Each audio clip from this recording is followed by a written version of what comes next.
নিজেদের উঠোনের গাছে চড়ে আম পাড়ছিল। এই নাও মা, এইটাও নাও, আর এইটাও নাও। আরে অনেক হয়ে গেছে বাবা, এবার নিচে আসো না। মা এক্ষুনি আসছি, আগে আরো কয়েকটা আম পেড়ে নি। চিল্লু অনেকগুলো আম পেড়ে নিল আর তারপর নিচে নেমে এলো। চিল্লু মনের আনন্দে আম খেতে লাগলো। মিষ্টি মিষ্টি আম খেয়ে ওর খুব আনন্দ হচ্ছিল। চিল্লু, হ্যাঁ রে, এত আম কি তুই একা একা খাবি নাকি? না মা, এ তো অনেক বেশি আছে, তুমিও নাও না। চিল্লুর মাও আম খেতে শুরু করে দিল আর কিছুক্ষণের মধ্যেই ওদের পেট ভরে গেল। এবার অনেক হয়েছে, আর একটা আমও আমি খেতে পারবো না। আমিও, কিন্তু আমরা এবার এই আমগুলো নিয়ে কি করব? কি করা যায় বলতো? তোর বাবাও তো এখন বাড়িতে নেই, নয়তো তোর বাবা এই সব আমগুলো বাজারে নিয়ে গিয়ে বিক্রি করে টাকা নিয়ে আসতো। তার জন্য বাবার কি প্রয়োজন আছে? আমি এই আমগুলো বাজারে বিক্রি করে আসব। তুই এখনো অনেক ছোট, একা একা বাজারে যাবি কি করে? আর জঙ্গলে যদি চোর ডাকাতেরা এসব কিছু নিয়ে নেয় তখন? মা, আমি সমস্ত চোর বদমাশদের মজা দেখিয়ে দেব। চলো, আমি সন্ধে অবধি আমগুলো বিক্রি করে ফিরে আসব, ঠিক আছে? চঞ্চল চিল্লু আমের ঝুড়ি মাথায় নিয়ে বাজারের দিকে রওনা দিল। কিন্তু তার মায়ের কথা অনুযায়ী জঙ্গলে দুটো চোর বসেছিল। শুয়ে পড় আমার চোরের রাজা, শুয়ে পড়, বুঝলি? ধূর্ত লোক একটা। তুই আমাকে ধূর্ত বললি? তোর এত বড় সাহস! না না গুরু, আমি তো তোমার প্রশংসা করছিলাম। প্রশংসা করছিলিস না গালাগালি দিচ্ছিলিস? আরে গুরু, ওই দেখো তোমার শিকার এগিয়ে আসছে। চিল্লুকে নিজেদের দিকে আসতে দেখে মোটুরাম আর গাট্টু দাঁড়িয়ে পড়ল।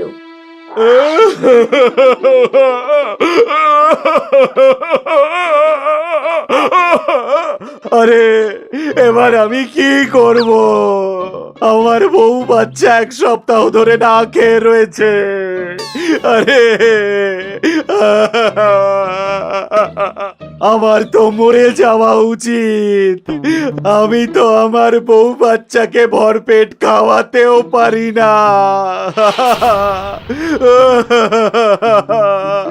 আরে গুরু, তুমি এত চিন্তা করছো কেন? ভগবান তোমাকে সাহায্য করার জন্য কাউকে না কাউকে নিশ্চয়ই পাঠাবেন। আমি কি আপনাদের কোনো সাহায্য করতে পারি?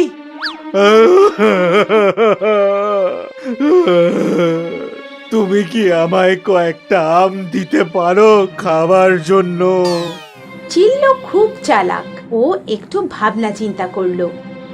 কাকু, আমি আপনাদের এর থেকেও বেশি সাহায্য করতে চাই। আমি তো আপনাদের আসলে সোনার মুদ্রা দিতে চাই। হ্যাঁ?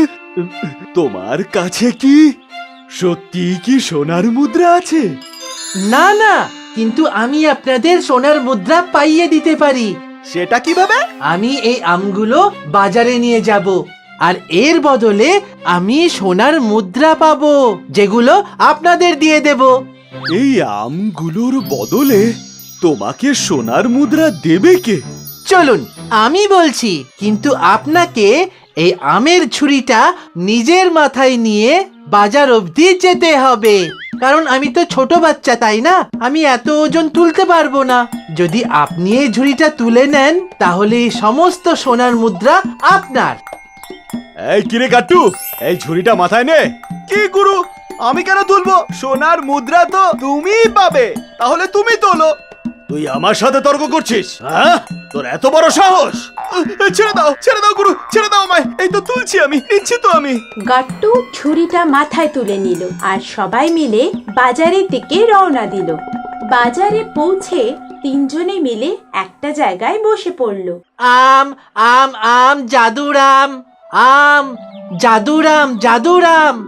যে দামেই এগুলো কিনবেন কম মনে হবে।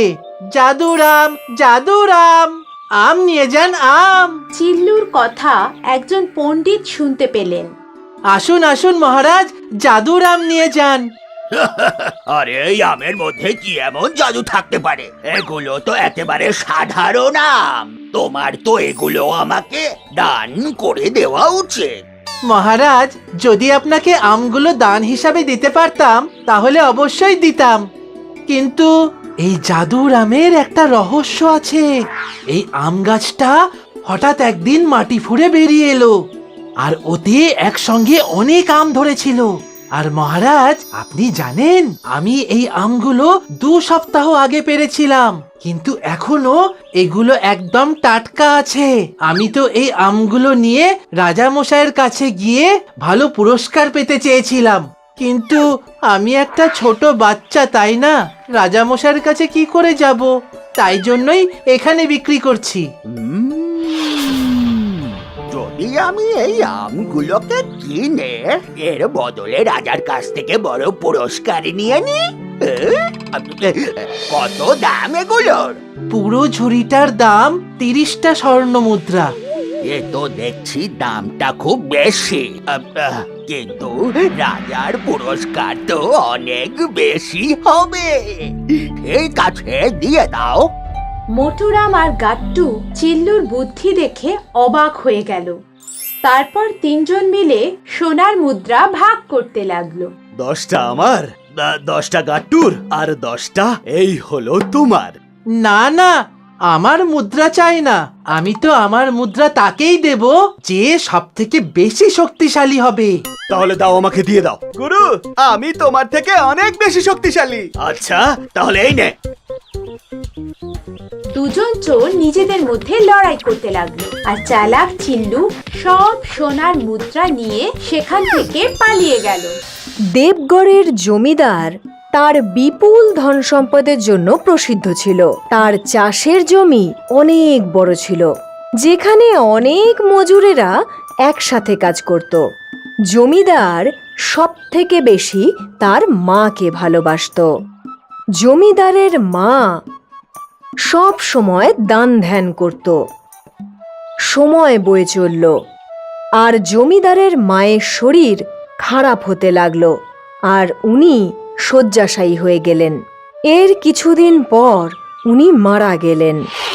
মা চলে যাওয়ার শোকে জমিদার দিন রাত শুধুই কাঁদতেন। মা চলে যাওয়ার পর জমিদারের মনে পড়ল যে তার মা একদিন আগে ওনার কাছে আম খেতে চেয়েছিলেন। আরে আরে রে রে, আমার এতগুলো টাকা আর সম্পত্তি নিয়ে আমি এখন কি করি? যদি আমি আমার মায়ের এক আম খাওয়ার শেষ ইচ্ছা পূরণ করতে না পারি, এর থেকে লজ্জার আর কিছু হয় না। এই কথা ভেবে জমিদারের খুবই আফসোস হতে লাগলো। পরদিন জমিদারের বাড়িতে 2 পুরোহিত এলেন তার মায়ের শ্রাদ্ধের কাজ সম্পন্ন করতে। প্রণাম পুরোহিত মশাই, আমি আমার মায়ের অন্তিম ইচ্ছা আমি পূরণ করতে পারিনি। উনি আম খেতে চেয়েছিলেন। আরে আরে আরে আরে আরে, এ তো খুবই খারাপ ব্যাপার হলো। এখন ওনার আত্মা শান্তি কি করে পাবে? কিন্তু এখন আমি আর কি করতে পারি?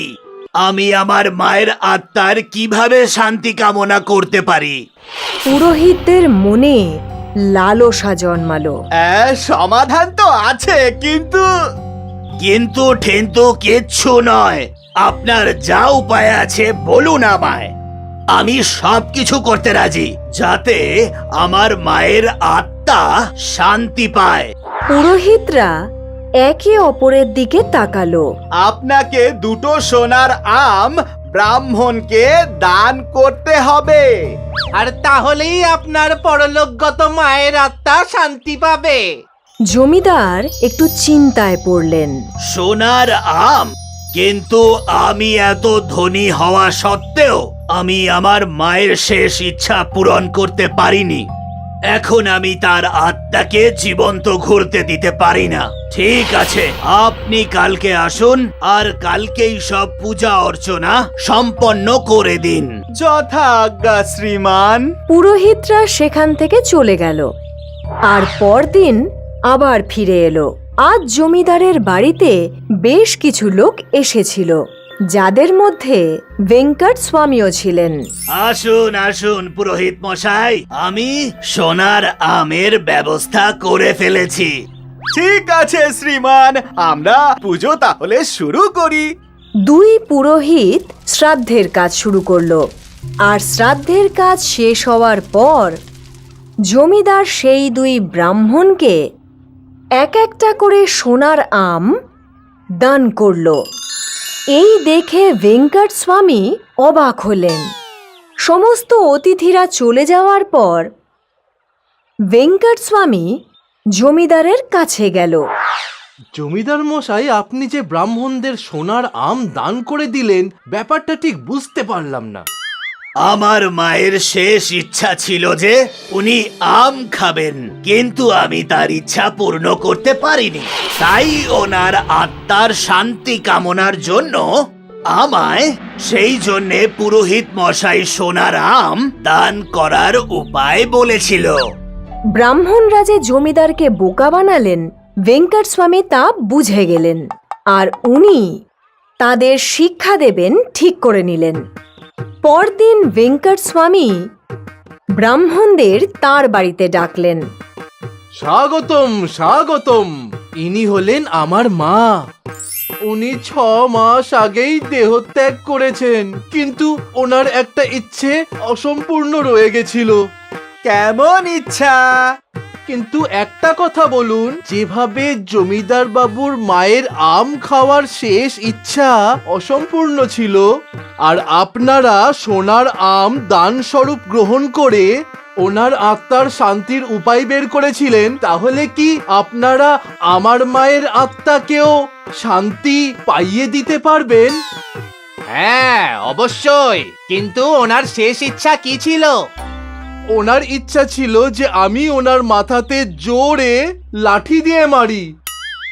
আর তারপর ভেঙ্কট স্বামী লাঠি বের করলেন। ব্রাহ্মণরা এই দেখে ভয় পেয়ে গেল আর পালাতে শুরু করলো। ভেঙ্কট স্বামীও ব্রাহ্মণদের পিছনে দৌড়তে লাগলো। আর তারা দৌড়তে দৌড়তে জমিদারের বাড়িতে উপস্থিত হলো। সেখানে গিয়ে দুই পুরোহিত জমিদারের পা জড়িয়ে ধরলো। প্রধান মশাই, আমাদেরকে ক্ষমা করে দিন। ক্ষমা, ক্ষমা, আমরা ভুল করে ফেলেছি। আমরা লোভের বশে পড়ে আপনার কাছে সোনার আম চেয়েছিলাম। আমাদেরকে ক্ষমা করে দিন। ভবিষ্যতে আমরা আর এ ধরনের ভুল কখনো করব না। পুরোহিতরা জমিদারের কাছে ক্ষমা চাইল। আর ভেঙ্কট স্বামী খুশি হলেন যে উনি লোভী পুরোহিতদের উচিত শিক্ষা দিতে পেরেছেন। এই গল্প থেকে আমরা এই শিক্ষা পাই যে আমাদের অন্ধ বিশ্বাসের ওপর বিশ্বাস করা উচিত নয়। নয়তো যেভাবে এই লোভী পুরোহিতেরা জমিদারকে ঠকিয়েছিল, সেইভাবে যে কেউ আমাদেরকেও ঠকাতে